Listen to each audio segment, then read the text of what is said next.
अस्सलामुअलैकुम, this is Moid Pirzada in Washington, United states.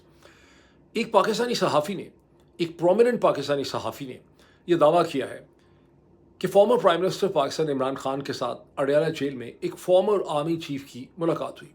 वो कौन से फॉर्मर आर्मी चीफ हैं, ये उन्होंने डिस्क्लोज़ नहीं किया, और ताहम उन्होंने कहा यह है कि ये मुलाकात जो है, ये मुस्बत रही है, ये पॉजिटिव रही है, इसमें पेशरफ्त हुई। अब पाकिस्तान की सहाफ़त में, पाकिस्तान के पॉलिटिकल कल्चर में ये रीत बड़ी पुरानी है कि आप कहते हैं कि आपको किसी सोर्स के ज़रिए, कॉन्फिडेंशियल सोर्स के ज़रिए आपको एक ख़बर मिली है, आप उसे नशर कर देते हैं।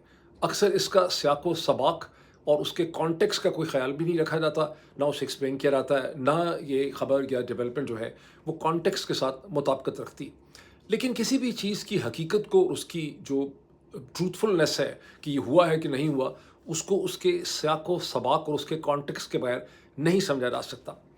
अब इस स्टेज के ऊपर चूँकि सियाक़ो सबाक़ दिया नहीं गया, तो लोगों ने उसका सियाक़ो सबाक़ ढूँढ लिया है, और वो ढूँढा उन्होंने ये है कि चूँकि शरीफ ज़रदारी आसिम रजीम के ऊपर ये दबाव है, एक्सपेक्टेड है कि बहुत जल्दी उनको एक बहुत मुश्किल फ़ैसला करना है, उनको इज़राइल को रिकॉग्नाइज़ करना है, अब्राहमिक एकॉर्ड को जॉइन करना है। इसलिए शायद उनके लिए बड़ा ज़रूरी है कि वो इमरान खान को भी और पाकिस्तान तहरीक इंसाफ को भी इसके लिए ऑन बोर्ड लेना चाहेंगे, ताकि एक कलेक्टिव पॉलिटिकल डिसीजन हो। अगर कलेक्टिव पॉलिटिकल डिसीजन नहीं होगा तो रजीम के लिए बहुत ज़्यादा ख़तरनाक होगा। इस वक्त कुछ इस किस्म की एक सेंस जो है वो लोग इसमें से डेवलप कर रहे हैं।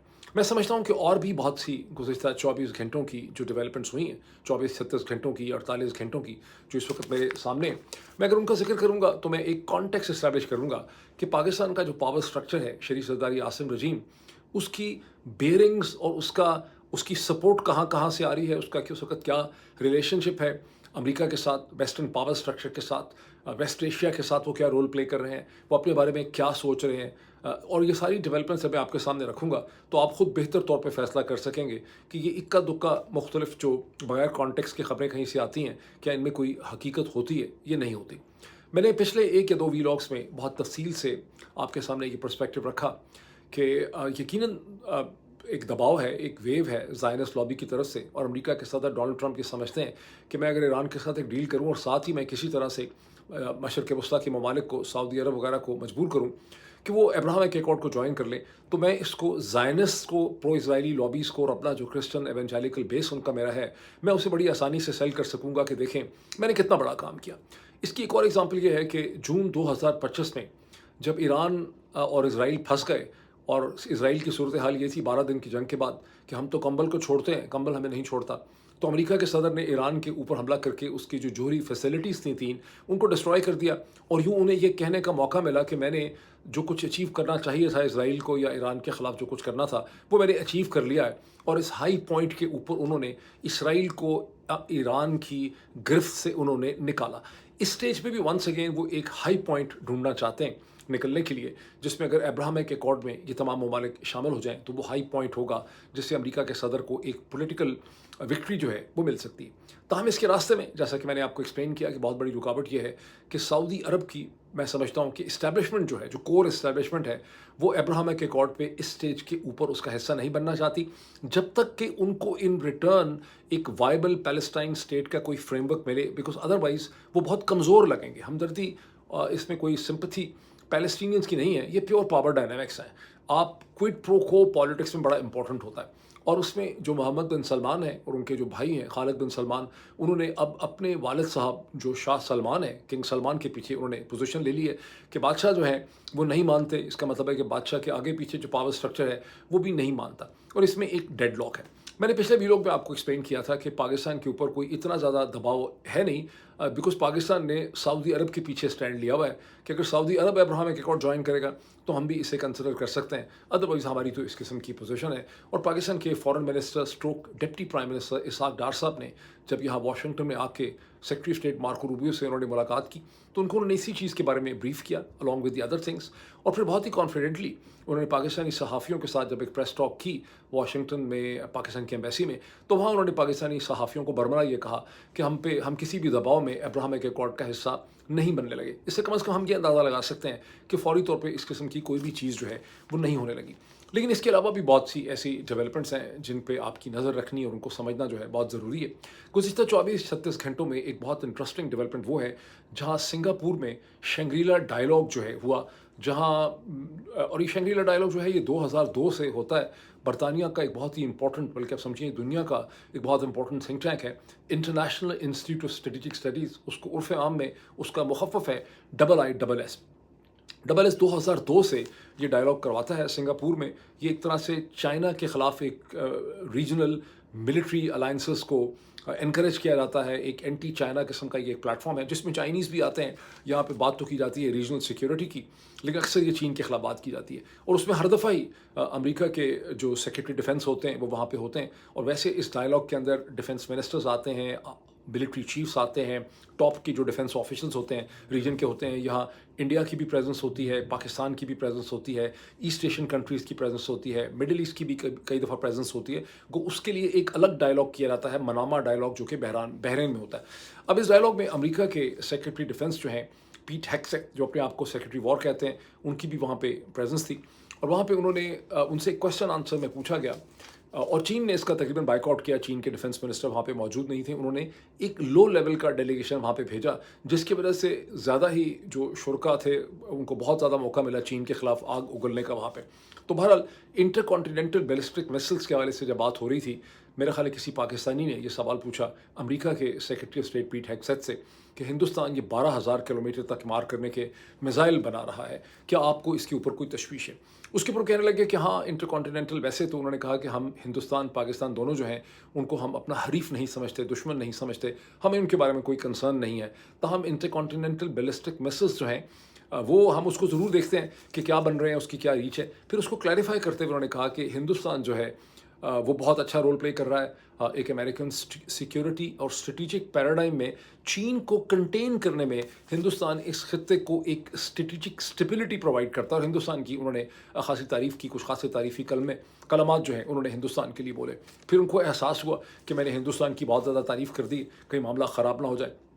यहाँ एक बात को ज़रा जहन में रखिए कि अमेरिका के सदर की जो कैबिनेट है, जिसका सेक्रेटरी डिफेंस, सेक्रेटरी स्टेट सभी उसका हिस्सा है, ये बड़ी कमज़ोर किस्म की कैबिनेट है। ये उस किस्म की कैबिनेट नहीं है जैसी रवायती तौर पर अमेरिकन सदूर की कैबिनेट्स होती हैं, जिसमें हर शख्स अपनी जगह एक इंस्टीट्यूशन होता है, बहुत मुमताज़ होता है, उसके पास बड़ी ऑटोनॉमी और आज़ादी होती है।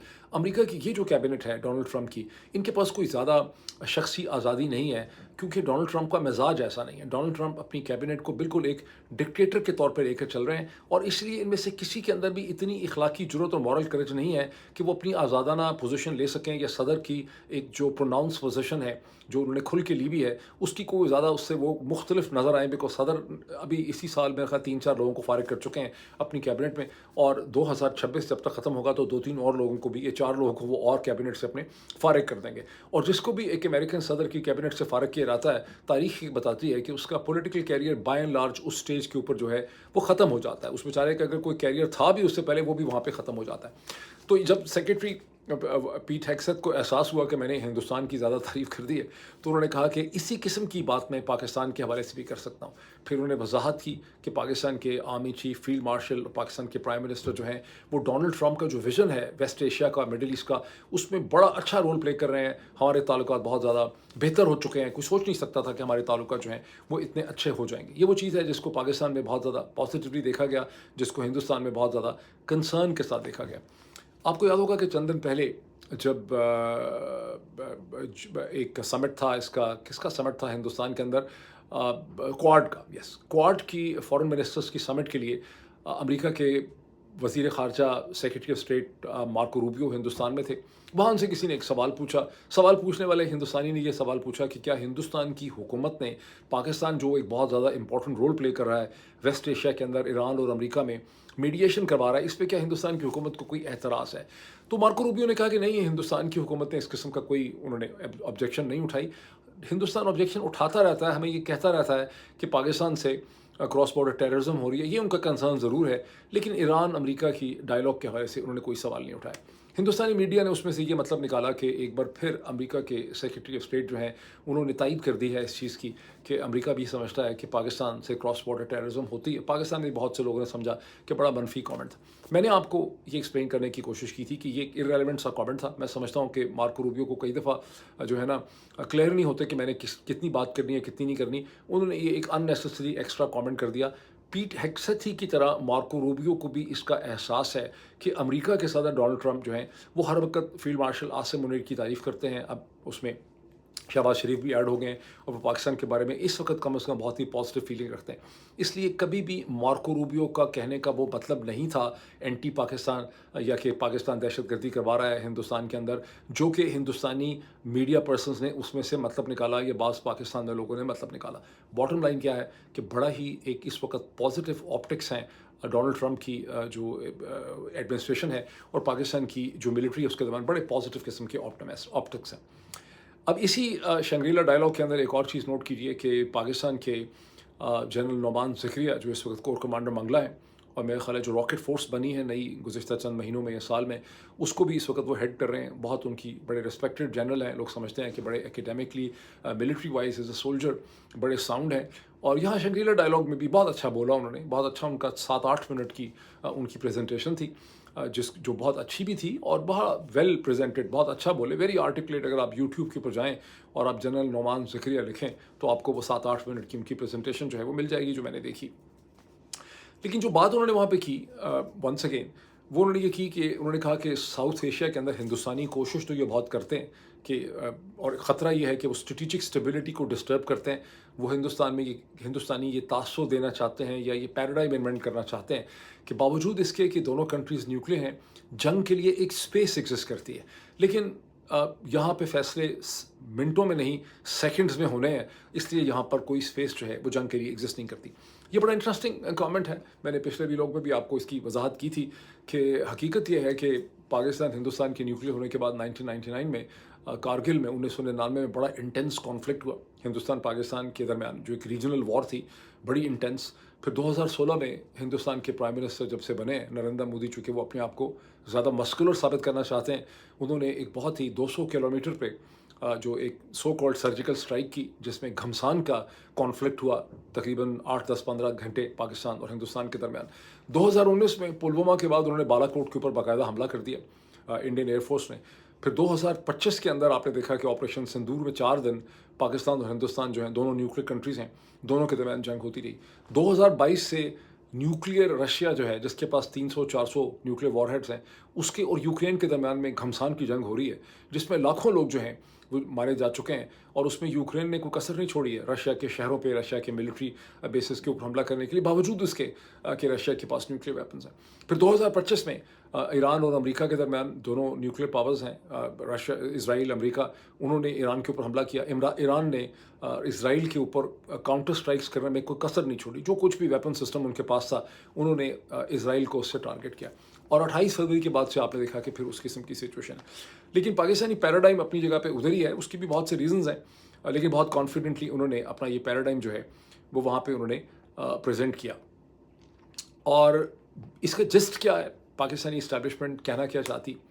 पाकिस्तानी इस्टेब्लिशमेंट बेसिकली कहना ये चाहती है कि कोई ऐसी जंग नहीं हो सकेगी जिसमें 1971 की तरह पाकिस्तान को एक major game changing political defeat हो, जहां हमें सरेंडर करना पड़ जाए, हम कोई टेरिटरी जो है वो लूज़ कर दें। ये नहीं हो सकेगा बिकॉज हम न्यूक्लियर हैं। अल्टीमेटली अगर चीज़ें इस डायरेक्शन की तरफ जा रही होंगी तो हम फिर न्यूक्लियर हथियार जो है वो इस्तेमाल कर सकेंगे। लेकिन असल में भी ये चीज़ एक चीज़ को मिस कर देती है, वो ये है कि पाकिस्तान का जो चैलेंज है वो इस वक्त इंसर्जेंसीज़ हैं। खैबर पख्तूनख्वा में और बलूचिस्तान दोनों जगहों पे एक बड़ी खौफनाक किस्म की इंसर्जेंसीज चल रही हैं।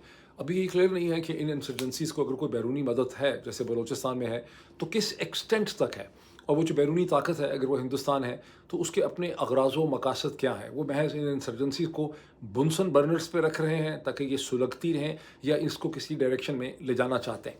और इसमें जो डेवलपमेंट हुई है पिछले 2-3 दिन में, जब आप देखते हैं कि वेडनेसडे के दिन मॉस्को के अंदर जो सिक्योरिटी फोरम था वहाँ अफ़गानिस्तान और रूस के दरमियान में एक मिलिट्री म्यूचुअल पैक्ट जो है, डिफेंस पैक्ट तय पाया, जिसका अभी हमें खद्दोखाल और डिटेल्स हमें उसकी नहीं पता, लेकिन एक्सपेक्टेड है कि इसके नतीजे में रशिया जो है वो अफ़गानिस्तान को एयर डिफेंस सिस्टम भी देगा और उस एयर डिफेंस सिस्टम की उनको ट्रेनिंग भी देगा। और आई एम श्योर कि जनरल नोमान ज़िक्रिया और पाकिस्तानी जनरल हेडकोार्टर्स जो हैं वो इस सूरत हाल को गौर से देख रहे हैं, बिकॉज ज़ाहिर है कि इसकी इम्प्लीकेशंस पाकिस्तान के ऊपर होंगी।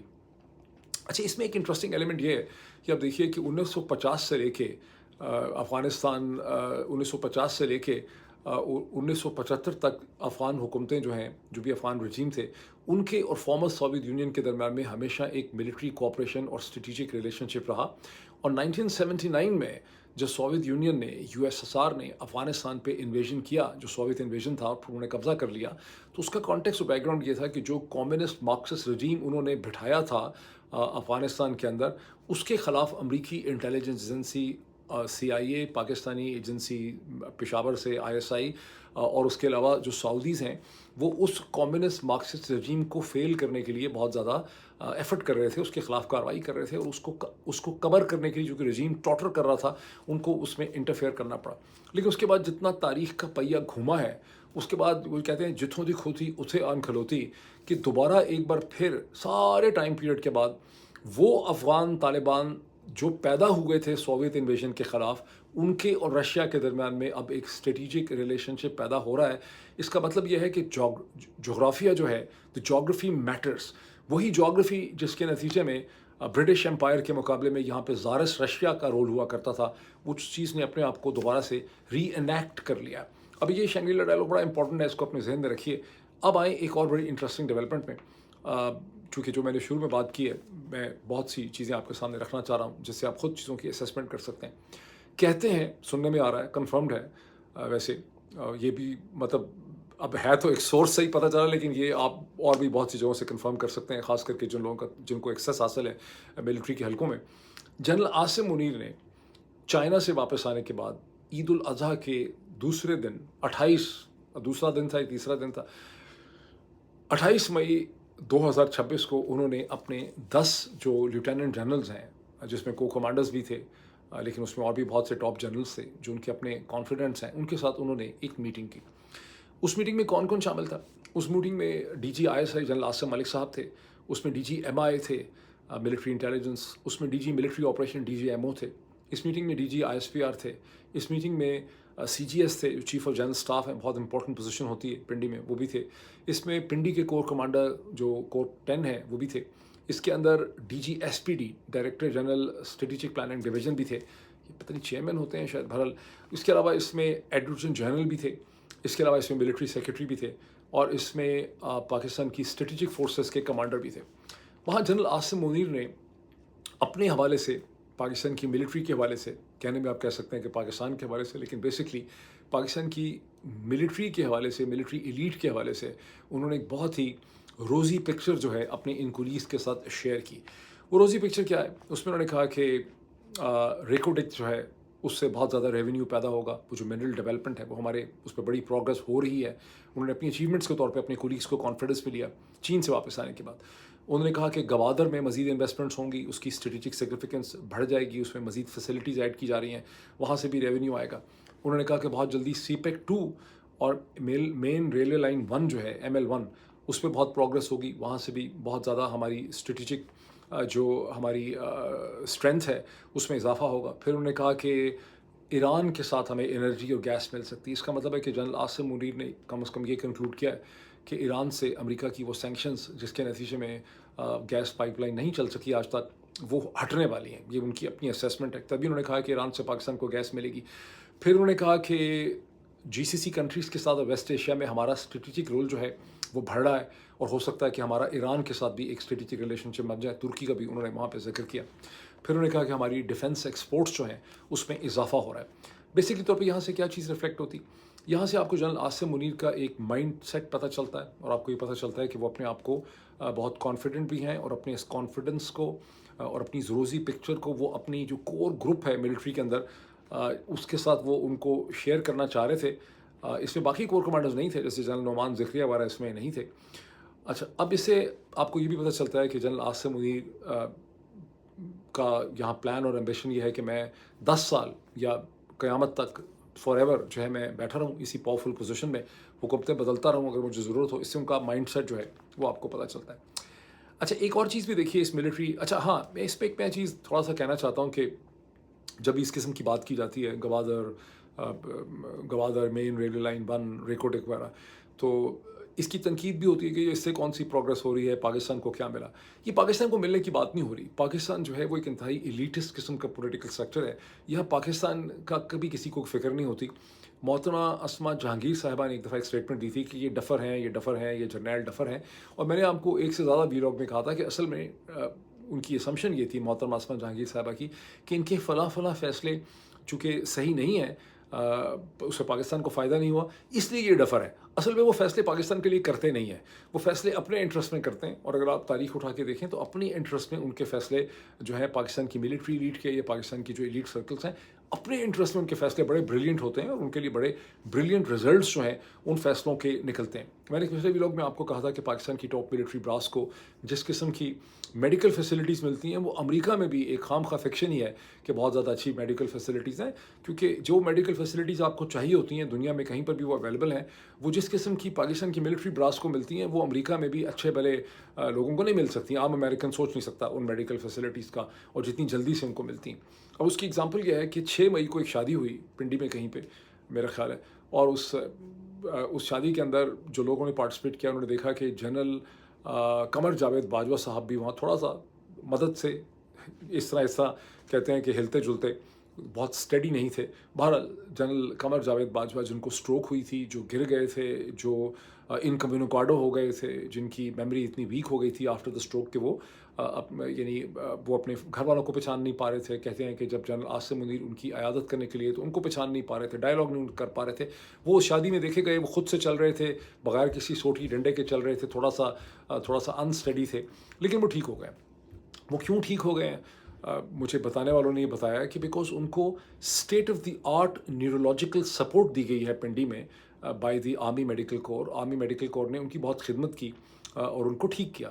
اگر ایک عام پاکستانی کو یہ دنیا میں کہیں پر بھی ایک مڈل کلاس کا جو شخص ہے اس کو اس قسم کی میسو اسٹروک ہوئی ہوتی کہ وہ سرے سے، یعنی اسٹروکس کئی قسم کی ہوتی ہیں کہ آپ کی موومنٹ نہیں ہو سکتی ہے، آپ 1-2 دن کمزور رہتے ہیں، لیکن کئی دن کے بعد بھی آپ جو ہیں ریکگنائز نہ کر سکیں آپ اتنا، تو آپ ریکور اتنے کمپلیٹ نہیں کر سکتے جتنا جنرل قمر جاوید باجوہ نے اس سے ریکور کیا ہے. وچ ونس اگین انڈرسکورز دا پوائنٹ کہ جس قسم کی فیسلٹیز، جس قسم کی پریویلیجز پاکستان کی ملٹری براس کو اور پاکستان کی ایلیٹ کو پاکستان میں حاصل ہے، یہ دنیا میں لوگوں کو نہیں ملتی ہیں. بہت ہی چھوٹی پرسنٹیج ہوتی ہے ایلیٹ کی جس کو اس قسم کی فیسلٹیز کہیں پہ بھی دنیا میں ملتی ہیں. عام آدمی کو یا مڈل کلاس کو یا پڑھے لکھے لوگوں کو اس قسم کی فیسلٹیز جو ہیں وہ حاصل نہیں ہوتی. تو جب آپ ڈفر وغیرہ کہتے ہیں، کوئی ڈفر نہیں ہے، اپنے لیے بہت اچھے فیصلے کرتے ہیں. آگے چلیں ہم. اب یہ جو ساری چیزیں میں نے آپ کے سامنے ڈسکرائب کی ہیں، جو شروع میں جو جرنلسٹ ہیں جنہوں نے دعویٰ کیا کہ عمران خان سے ملاقات ہوئی ہے اور پھر اسپیکولیشنس ہو رہی ہیں، اس میں ایک اور چیز ایڈ کر دیں تو صورتحال بالکل ہی کلیئر ہو جاتی.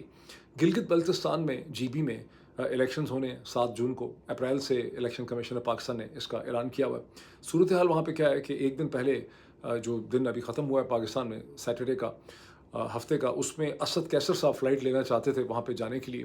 اسد کیسر صاحب کو فلائٹ میں نہیں بیٹھنے دیا گیا، ساری سڑک بند کر لی گئی، ان کو ڈیٹین کر دیا گیا. اسد کیسر نے، مصطفیٰ نواز کھوکھر نے اور کچھ اور پاکستان تحریک انصاف کے لیڈر نے ایک پریس کانفرنس کی ہے اور اس میں انہوں نے ایکسپلین کیا ہے کہ پولیس میں، اسد کیسر کہتے ہیں کہ برملا ان کو پولیس کے ڈپٹی سیکرٹری نے کہا کہ آپ کو یہ فلائٹ لینے کی اجازت نہیں ہے، اور اتنی دیر تک ان کو سڑک پہ ڈیٹین کر کے رکھا اسد کیسر کو، جو کہ فارمر اسپیکر ہیں پاکستان کی نیشنل اسمبلی کے، جتنی دیر تک وہ فلائٹ نہیں چلی گئی. اور چونکہ یہ اسکردو کی فلائٹ ہر دن نہیں ہوتی، اس کا مطلب ہے کہ اب وہ شاید نہیں جا سکیں گے، شاید ہفتے میں 1 دفعہ ہوتی ہے یا 2 دفعہ ہوتی ہے، ٹو مائی انڈرسٹینڈنگ، مجھے ٹھیک طرح سے نہیں پتہ. اچھا، اب اس میں کیا صورتحال ہے کہ میرا خیال ہے تھرسڈے کی شام کو، یہ فرائیڈے کے دن میں، جنید اکبر خان جو پاکستان تحریک انصاف کے پریزیڈنٹ ہیں خیبر پختونخوا میں اور نیشنل اسمبلی کے ممبر ہیں، ایم این اے ہیں، انہیں ڈیٹین کر لیا گیا گلگت بلتستان میں، اور وہاں سے انہیں ہنزا میں، اور وہاں سے ان کو نکال دیا گیا، ایکسپیل کر دیا گیا. ان کو کہا گیا آپ کے پاس این او سی نہیں.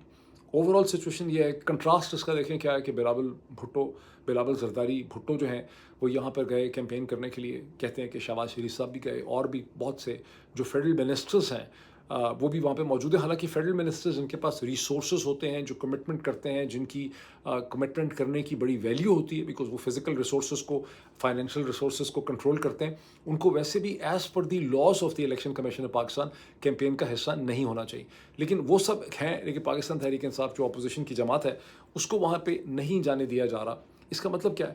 اس کا مطلب ہے کہ جو شریف زرداری آصم رجیم ہے، جس کو of course general Asim Munir کے گرد یہ گھومتا ہے، اس نے یہ فیصلہ کیا ہوا ہے کہ پاکستان تحریک انصاف کو اور اپوزیشن کو کسی بھی قسم کی کوئی پولیٹیکل اسپیس نہیں دینی ہے، ان سے کوئی کمپرومائز جو ہے وہ ممکن نہیں ہے۔ اب اس ساری چیزیں جو میں نے آپ کے سامنے ڈسکرائب کی ہیں، ان ویو آف دیٹ، جو شروع میں نے کہا تھا کہ ایک صحافی کلیم کرتے ہیں، اس کی آپ بہتر اسیسمنٹ کر سکتے ہیں۔ جس قسم کا یہ پاور سٹرکچر ہے جو صرف ایک شخص کے گرد یا چند اشخاص کے گرد گھومتا ہے، تو یہ پاور سٹرکچر جب گرتا ہے تو وہ کوئی اچانک حادثہ اس کے ساتھ ہو جائے تو وہ گرتا ہے، پھر وہ دھڑام سے گر بھی جاتا ہے۔ لیکن بائی اینڈ لارج پاکستان میں جو رجیمز ہوتے ہیں وہ اتنی دیر تک سٹیبل رہتے ہیں جب تک کہ ان کو ویسٹرن سپورٹ ہوتی ہے۔ اسی وجہ سے جو ساری میں نے ڈیولپمنٹس ایکسپلین کی ہیں، اور اس کیس میں تو اس رجیم کو ویسٹرن سپورٹ بھی حاصل ہے، ان کو چین کی سپورٹ بھی حاصل ہے، اینڈ دیٹس گوز، لوگ تو اسما جہانگیر کہتے ہیں ڈفر ہے، ڈفر کہاں ہے؟